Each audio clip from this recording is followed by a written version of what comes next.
Hello, hello, hello, and welcome to FN Fridays with Francine. I am really excited to have this conversation today. Today, I have Judy Giovangelo, who is an experienced grief recovery specialist, wellness educator, and the founder of Ben Speaks, a nonprofit supporting youth and families through whole person healing. After losing her son, Ben, Judy transformed her grief into a mission to help others navigate loss with compassion, movement, and meaningful connections. She believes healing happens when we feel seen, supported, and reminded that there is life after loss. Judy, thank you so much for having this conversation. It's such an important one, and it's dear to my heart as well. So, I would love for you, for anyone listening and meeting you for the first time, I would love for you to just describe what you do and how you came to this work. Well, today it's been a trajectory. It's what I do today is what I've been doing for 30 years, but it's been an unpacking of it over the course of Mm, that 30 years. I raised three kids and had a mentally ill child, smack dab in the middle of the three. He's my middle boy, and his name was Ben. And the years of raising him were insane and difficult. And, the early days of not knowing. I mean, we know a lot more today. I think we still have a long way to go sure. because we tend to want to just label and find what's wrong with the kid.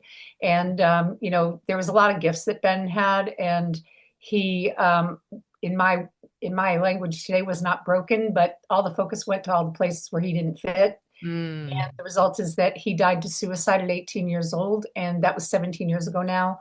wow. And during the years of raising him, I became a healer and started to look for the more holistic approach because I was seeing the detrimental effects of the medicine. Mm, They made him fat and lazy and made it hard for him to learn and only compounded his issues. And so, and at the same time, helped him in ways too, like it was a double-edged sword. But what we did find is that between 12 and 18 years old, that he shifted as a result of the combination of both a clinical and holistic approach. And the results were, obvious and amazing. And, having gone through 18 years of what felt like insanity and unfair, we finally were on a good path forward. And, and the let's just say the box or the powers that be or the school, the educational system um, didn't get the language at all of what we were dealing with as a family. And so, the result was him dying to suicide. But at that point, I had been trained as a Reiki healer. And right after that, I got trained in hypnosis, and I'd been a yoga teacher. I had a yoga kids studio. Like I was already in the holistic side of things and saw the results of how his life transformed when we started to apply things like Reiki, massage, affirmations, visualization, all the things that go along with that toolbox. So right. that's been my toolbox, for 30 years. And then at COVID, I had a healing studio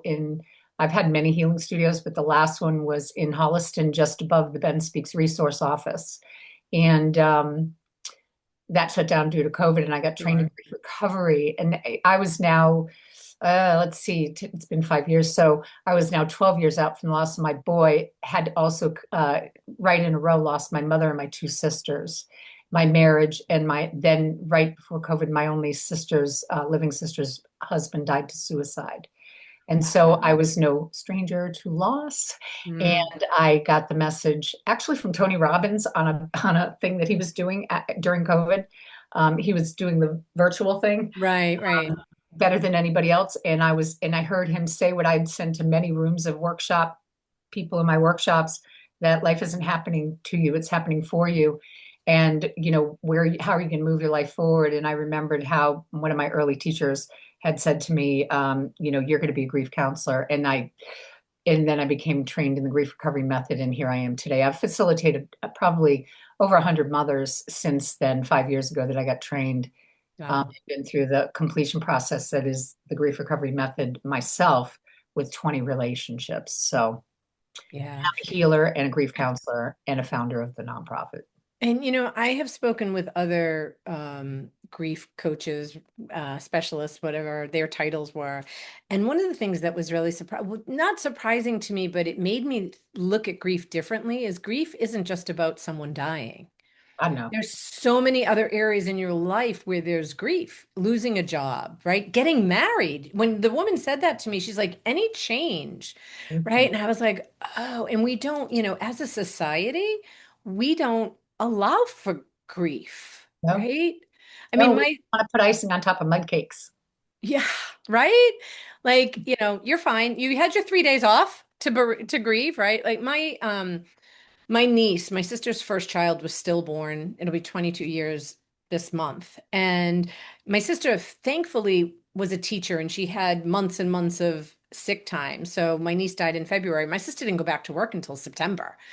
But in theory, right, she would have had to be back to work. And she wasn't a functioning human, like, and I'm sure you weren't, right? After your son passes. Absolutely not. Or Ben's dad. I mean, Ben, Right. and the banks had no, they didn't care. We called them and we said, look, we just lost our boy. He's 18 years old to suicide. Can you help us out? Nope. Sorry, pay your mortgage. Not got to Yeah. pay that mortgage, and Tom, it took him 6 months to be able to even get up. You are on the floor. I mean, Right. when you've lost a child, in most organizations, most corporations, they only give like a week off when you've had a death in the family. And I think that's a lot. And I mean, That they give, yeah, as a child, I mean, I've facilitated, like I said, 100 mothers, and the majority of them, they have to go back to work. They don't have a choice right, because you have to continue to pay your bills, and it's so painful for them because they're around people who expect them to just move on. There's just the language is all out of whack. It's like it's not about moving on, it's about moving through, and how can the people around you learn the tools to navigate the loss with you, because right. that's what community really should be doing for each other, is helping each other through these times of loss. But we're so um, you know um, we're taught that grief is, a 5-minute event, and then you move on. And I think And the loss of a child is so different than the loss of a parent or a sibling, right? Like there's so, it's just every a, every loss is unique and different, right. regardless whether it's a child, a parent. And I would never minimize someone's loss. And I know Sure. a lot of mothers who do Yeah. minimize other people's losses, that have lost children. It's like, and having lost both parents, sisters, marriage, child, I've lost everything pretty much. There is no comparison to losing a child. Right.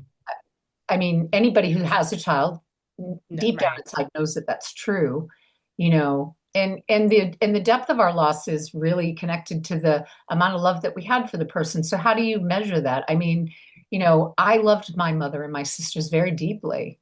I also Right. had a lot of unresolved, conflicted feelings with them, Sure.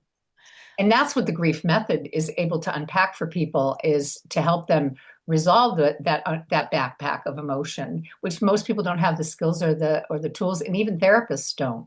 Right.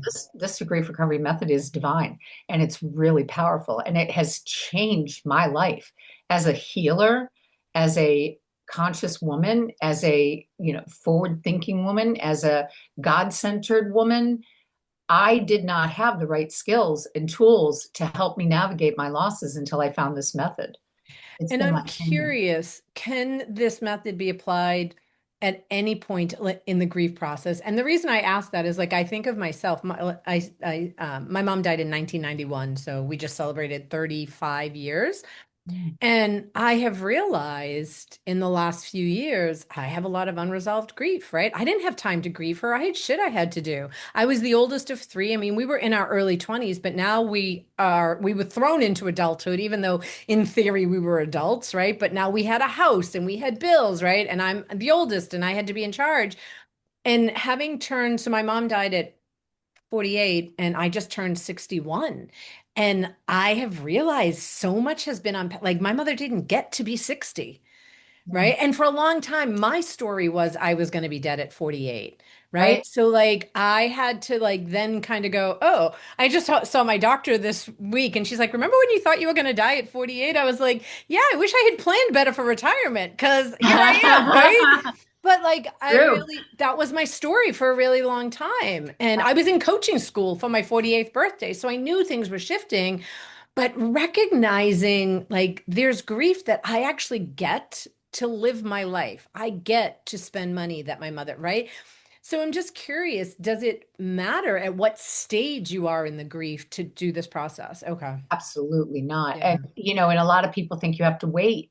Also, Yeah. if I've lost a child, if I've had a major trauma in my life, that time will heal it. That's a myth. That time is not what heals grief. It's practical, steps and tools and distinctions that help you to heal as you move through and Mm, as you unpack the unresolved conflicted feelings connected to the lost history. And I mean, I've had tremendous loss from day one of my life. I had loss of safety as a child in multiple ways, and then I had loss of my own autonomy. I had loss of trust in the people around me.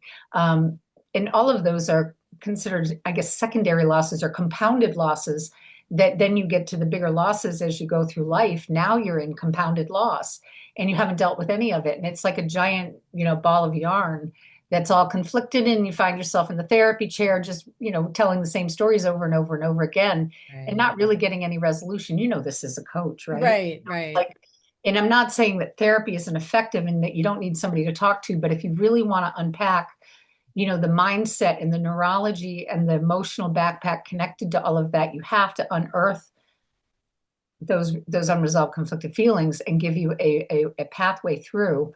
And I have found that this work it's just amazing. It works phenomenally. I've done it with people that are living, Mm, not with them specifically because it's not anything they're doing. I'm doing sure. work around that relationship and Right. letting things go. And the result is that the relationship shifts in ways that I never expected.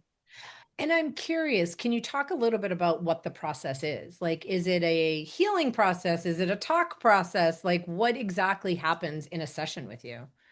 So it's a 7-week methodology based on Okay. the Grief Recovery Handbook, which has been created by the Grief Recovery Institute, which has been in existence for 30 years. Okay. It is brought worldwide to people all over the world through grief recovery specialists like me.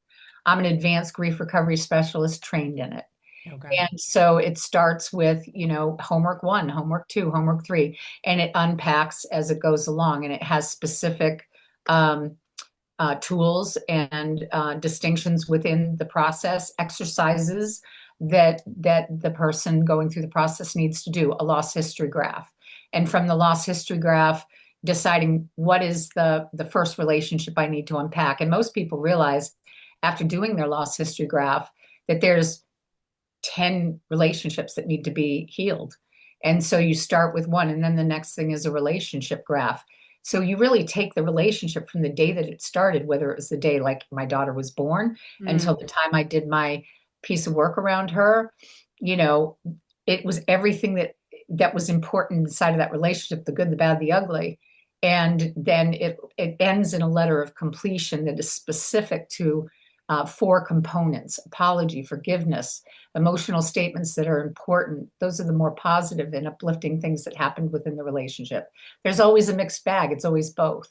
And Mm. and the way it's crafted in that final letter of completion, I as a facilitator, my job is to be a heart with ears, to hold space, to listen, and to help them, and to guide them through that process. And do And you work one-on-one or in groups? both. Okay, perfect. I'm currently working with 2 groups of mamas who are going through the process, and I would say that probably one-on-one is a deeper process. Sure. But I think that there's a lot of value to groups too, especially when there's the camaraderie of. I mean, nobody wants to be in that club, but Right. Yeah, knowing other people are in it is helpful. absolutely. Do you only work with parents that No, have, I'll work with okay, any kind of grief, anything okay, that relates to me. Like, if somebody lost a husband, I can do that because I'm divorced. But I would probably, if a older woman lost her husband, to cancer. I probably wouldn't be the best person for her. I could, and Yeah. I would be super compassionate, but she might not relate to me. Right. But mothers relate to me, Of course. siblings relate to me. I've lost siblings. Anybody who's lost a child, anybody who's lost a marriage and divorce, anybody who's lost pets. I mean, people come to this for pets. I mean, pets are their children. Some people are really devastated by the loss of a pet. My sister just had to put her dog down Yeah, like a few weeks ago, and we're still like, she's right. like, yeah, I'm crying every day, right? Like, because it Yeah, is, yeah. it's like your child. Yeah. Relationship to God. I mean, a lot of people are angry at God. Relationship to money. I mean, I've unpacked my relationship to money, and it was life changing. It shifted it completely. Interesting. I love that. I'm like, ooh, I want to do all of it. Right. Right. So I would So it's, imagine, you're one and done. It's like if you get the tools in the 7 weeks. yeah. Some people rehire me to come back and do, more relationships, but that's only 3 weeks. So it's not Okay. like going to therapy forever and Right, ever. right.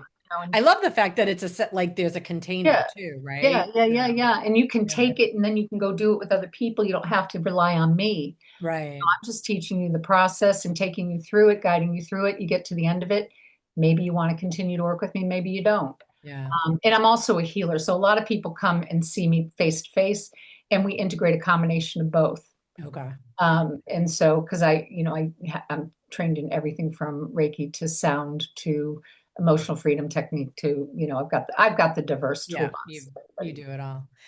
I would love for you to share a little bit about Ben and what has been the biggest lesson that he has brought forth to you in his short journey and even since then, right? Because he's still part of your journey, right? So I'm curious, share a little bit about Ben and what the biggest lesson he has given to you, or the biggest gift. I mean, the biggest gift Ben has given me is that, I mean, he was my greatest teacher. He helped me and validated for me that first and foremost, that spirit does live on Mm, and that they can communicate to us after death. And he did from the moment he died. His voice came through the day I found him with my daughter mm, in the hospital room. Once we were through the trauma of that event, yeah. and I was now in the hospital room with him, he communicated to me, and his soul came right out of his body and said to me, you're going to become a voice for change on behalf of kids like him, and everything you've been through is because of what you're about to do. I have goosebumps, and that's usually my tell of, yes, this is so true. Yeah. Yeah. And then he communicated to me. We went through 2 years of, communicating back and forth. And I started to really trust my gift as a medium, which I had already been trained as a medium by my sister Candace, and Carol Ford at the Spiritualist Church. I'd been through years of that kind of training, knowing that I had this gift and, doing angel cards with friends, different things, and obviously coming through my healing work. But um, I started to really trust the relationship with Benjamin and see the connecting the dots of the conversation that I was making up, I was having with him, and then the validity of it from things that would show up on my path or the call that would come in or whatever. And so, I mean, here we are 17 years later. The biggest thing that I think that the message of the organization has provided and that Ben has shined light on through me is that the kids who are dying today are what our organization describes as a Ben. And a Mm, Ben is an archetype, and they are falling through the cracks today in record numbers. And they're the high intuitive, high sensitive, high empathic kids who don't really fit the mainstream model, the mainstream box. However, we also know that we can't move them out of that box. We have to teach them how to navigate it. And so, more and more principals we get in front of, administrators we get in front of, and this was not true 17 years ago. They looked at me like I was crazy. right. But today they don't. The majority of them say, "Oh my God, I got a school full of Bens. Yeah. We got to help them because they're all in, they're constantly, the last principal in last school we worked in, which was Milford High School, he basically said in an interview with me on a radio show that if we can't help these kids manage their mental health, they're never going to be able to learn. Right. And so now we as administrators cannot, even though we want to, it has now become our job to figure out how to help kids learn beyond teaching them You arithmetic. can't ignore it anymore, right? Like, Can't because it's ignore it so anymore. And I can prevalent. tell you, I get calls.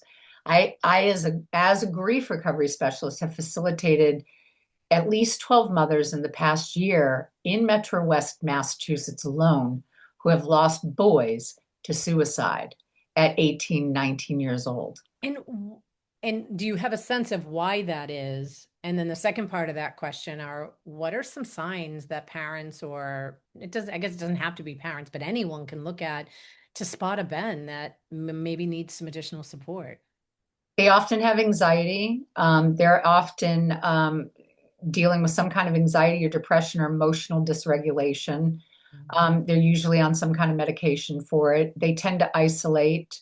They can be, super popular and competitive. They can also be they tend to be more isolated and withdrawn, and more artistic and creative and musical and, trying to figure out how they fit in the world. Because they're not generally the engineer mindset. Not saying that they wouldn't be though. Right. There are definitely those kids, but that really it's that sensitivity, that easily feeling like heaviness from the world, deeply impacted by news, have a hard time when the girlfriend breaks up with them, have a hard time bouncing back from emotional things, have a strong inner bully.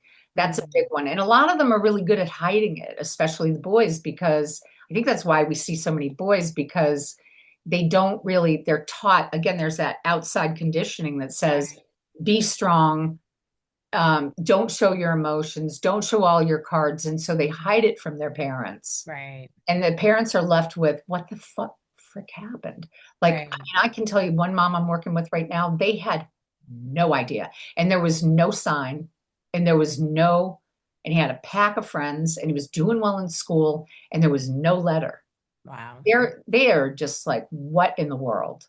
I would But when we describe what a Ben is, they go, oh yeah, he was like that. He was a Ben. mm. What do you think people misunderstand most about losing a child, but also losing a child to suicide? Because that's even a little bit different. Well, I think the biggest myth, and you get into spirituality, you get into religion, that it's somehow a sin, that it's, you know, people Mm, don't take their lives. They take their lives because they're in pain. right. They're Right. they're in pain. That's why they're trying to get out of pain. Yeah.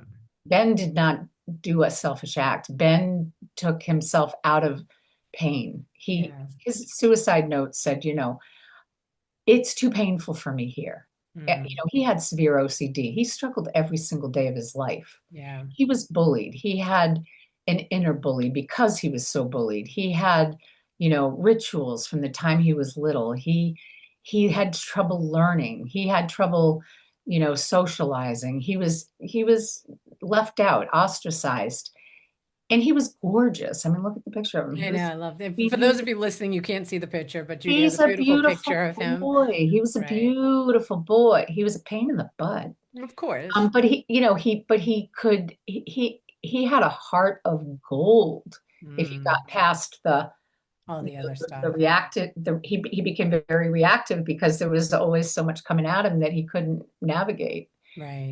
If he caught a fish at the lake at 12 years old and went to pull the hook out of its mouth, he'd start weeping. Mm, Like he was so sensitive, you yeah. know, and then kids would make fun of him, and Right. they I do think, to your point, as a society, we don't make it okay for men to have emotions. Yet, as a society, especially if you're in a hetero relationship, women want men to be sensitive and soft, but when they are, that's a red flag.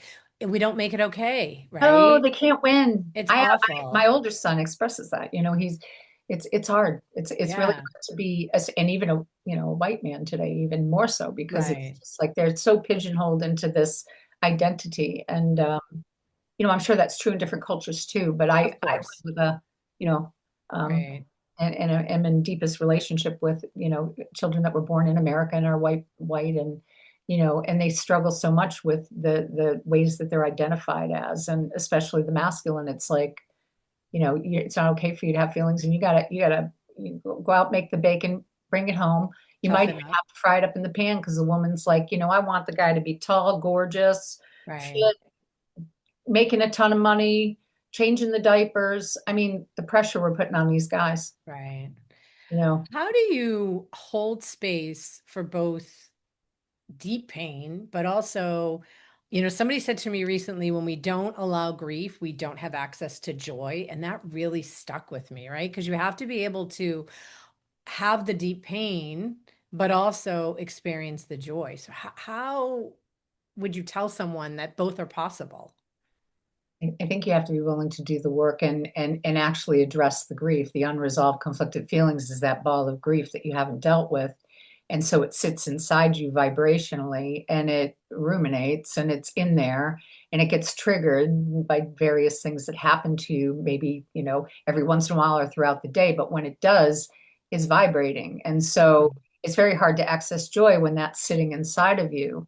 And if you're willing to do the work, you can experience joy way more frequently. I love what David Kessler said, and he's one of the number one grief people on the planet right now. And he says, when you lose a child, as an example, and he had two, you're on the floor. You can't access joy in that moment, and it's going to take some time. Right. It really, in early grief, it's 2, 3, even 4 years before a parent is able to get themselves up off the floor. But when you're ready to do the work, you can experience joy again. And I love, there's a poet, and I can't think of his name, but he says you can't carry both at the same time, like what you're saying. And, Yeah. you have to be willing to like address that grief and go through the process, and you will come out the other side lighter, freer, more lifted. I'm a walking, talking example of that. I mean, I've unpacked 20 relationships. My sisters, all three of my children, my ex-husband, my relationship with my ex-husband, is so intact today, and it wasn't. And Yeah. my home was in, we were losing house. There was so many issues and challenges, financial, the burdens of losing a child, the challenges of trying to continue to raise two other children who were also in addiction after that because of their pain and their, Sure. unresolved issues. And so all of that, led to a lot of conflict between he and I, but that's all gone. And that's because I've done the work. Nice. I love that. He hasn't changed. Um, He's who he is. I just don't, I'm not, right. I'm But not, you've done your work, so you don't have the response or the reaction well, anymore. What would you say to a parent who I would imagine feels like their life ended on the day that their child has died?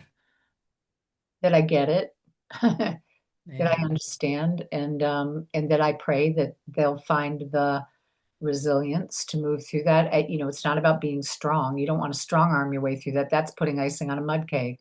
And again, when you're ready, if you want to, and that your child, I asked them to think about, would your child, if it was reversed, and you died, and would you want your child to be on the floor for the rest of their life because you're Right. gone? And every parent, knows the answer to that question. And do you think that your child, if they could communicate that to you from wherever you think they are, would they want you to be happy? Would they want you to move your life forward? Would they want you to find a way to reshape your life around that? I would say you're never going to find the same person you were before, but you can become a new person around that loss. And Yeah. and that again takes the willingness, to do the work. And some people are stuck in victim consciousness, and there's nothing you can do about that. Right. And I know you do a lot of energy healing and holistic work. So I'm curious, how does movement and energy and your holistic practices really support grief in ways that sometimes words or other things may not? Yeah, so I do a lot of different things, shifting mindset through hypnosis. So, shifting that neuroplasticity, giving relief and release to I call it the emotional backpack. It's, clearing the emotional backpack, the clutter drawer of the emotional stagnancy is stuck in the body. Because, let's say someone comes in and they're in heavy grief, it's usually going to show up in their lungs and in their heart. It could show up in a lot of different places, but we identify where it's kind of lodged in the body and use a lot of different tools, sound tools, movement through voice, through just making sound. I do something called an emotional, subconscious release technique. And people literally can feel the energy move. We'll name the emotion. I'm feeling sadness in my heart. What does that look like? What color is it? take a deep breath in, hold it. And as you hold the breath, now release it out through your mouth. And they'll literally see this black ick coming out of their mouth. So they don't have to Mm. necessarily name it other than it's sadness. And they'll literally feel that that will create a space like emptying a clutter drawer. And then I just help them understand, like if you empty a clutter drawer and you put, and you don't put anything in its place, you come back to it 6 months later, what do you have? It's cluttered again. Yeah. Clutter. I said, so if you put love letters in the drawer, what would be there when you come back? And they're like, love letters. Yeah, there might be a couple pencils around or anything you can fit in. Right, right. And so the idea of energy work is to release that dis-ease and that emotional energy and charged energy, let it go, and then fill it with light. I mean, it's about bringing in light, higher vibrational frequency. It's all about frequency, and then helping them to how can I access a higher frequency of awareness through the way that I'm thinking and emoting, because it really comes down to the emotional frequency. And Mm. it's hard to access a higher emotional frequency when you're in grief. Yeah. I remember when I was in healing school, we did this anger exercise. We had to hit a tennis racket on our Sure, healing yeah. table. And I really had a hard time doing that because I'm like, I'm not an angry person. Well, what I realized was I'm really angry. And then somebody said, "What are you angry at?" And what came out was my mother for dying. And then I thought, "Oh my God, what a horrible person that makes me." And Yeah. then the teacher was like, "Who else here is angry that somebody died?" And everyone raised their hand. And I was like, "What is wrong with you people?" I'm like, "They died. Like, why are we angry?" And what I've realized is I get stuck in that anger. I haven't, like, I don't always get to the other side of it. I'm really good at the anger phase, So but it's here's the getting thing about through that. anger. Here's the thing about anger, and Grief Recovery Institute calls anger a stirb. Mm, Stirbs are short-term energy release behaviors, all the ways that we numb ourselves or that we stop gap yeah. the feelings, the deeper feelings, the shame, the disappointment, the hurt, the abandonment, whatever it is. And so anger just keeps it Right. inside. Yeah. And you just let it out, let a little bit out, and it explodes out some of the energy and the emotion. Anger is a great way to do that. And we never address the underlying feelings. Right. We Yeah. can. That's some of the work I've uncovered recently because some of it has been around relationships that have ended and the person is still alive. And so, Sure. right. So I'm like, oh, I can do anger really good, but what's really underneath there? That's Right. exactly Like, right. yeah. Yeah, that's Yeah. that's what the unresolved conflicted feelings are. Yeah. Yeah. Yeah. And just to your point about the tennis racket and the pillow, I was in song circle for years with my oldest sister, Lindsay, who died 4 years after Ben of a 1 in a million disease. It was CJD, the human variation of mad cow disease. Oh, wow. It just came out of the blue, and it was just heart shattering. And she was my best friend in life. She was my person. But she had taught me to, we in song circle every week we would use a pillow and a tennis racket to release that energy, and then we'd Mm, spirit sing to really access the deeper emotions. And so I'd done a lot of that work before I even lost Ben. And so when he died, it was about a week out from his death, and I was literally catatonic. I could sure. feel, I literally could see this black veil coming over me. It felt like a shroud. And I remember sitting on the pet bed in my kitchen, and my oldest son, Michael, walked into the room, and he could tell I was just like completely, like he was losing his mom. And he Mm, just looked at me and he said, "Mom, what is wrong with you?" And I deadpan looked at him and I said, "I lost my fucking son." And yeah. his response back was, "And I'm still here." And I literally, I felt like it was like a dart hit me in the chest. And it was just like, oh my God, like I got to do something about this, because I felt horrible. And for him, I was like, I love my kids. So like we Of love our kids. course. Some mothers have a hard time caring about the other kids when they've lost one. Right. That's interesting to me because that's never been me. But that motivated me to go up into my healing space. I had transferred Ben's bedroom into a healing space right away at the recommendation of my own healer at the time. And I took out the pillow and the tennis racket, and I literally started beating the shit out of that thing. Sorry, Right. I'm swearing. No, God. But We're I called beat that. effing Fridays for a I reason. beat that pillow, and I literally, by the end of it, my eyes were so swollen, and I just screamed and cried at God, at Ben, at everything. And I got on my hands and knees, and I said, "You have gifted me with this nonprofit organization. If you want me to move this forward, I cannot be depressed. Right. please lift it from me. And it was gone. And I've never been depressed since then. That's 17 years ago. Wow. It was from hitting that pillow. And I can tell you that that's what I do. I release the energy through, Yeah. I I, love that. I'll hit the pillow. So I'll let's stand. talk a little bit about Ben Speaks, right? So what was the vision behind it? And I'm curious, what if has it changed over the 17 years? And I know you help schools, but and other families, but what is the bigger vision for Ben Speaks? And Well, the mission is to provide positive channels of expression and empowerment for a whole person approach to wellness through clinical and holistic resources in education today. yeah, It was always that, but it had different language back then. We've just shifted the language to be more digestible.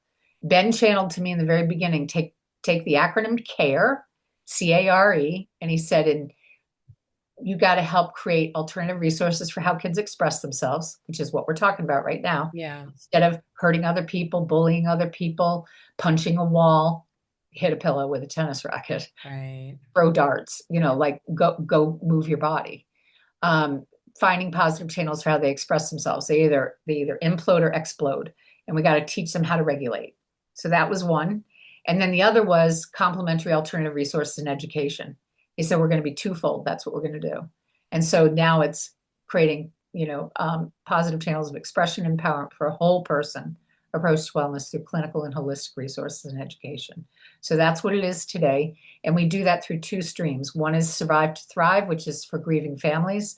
And we have, a relationship with the Samaritans. They partner with us. They have a safe house out of our resource office for parents who have lost a child to suicide specifically.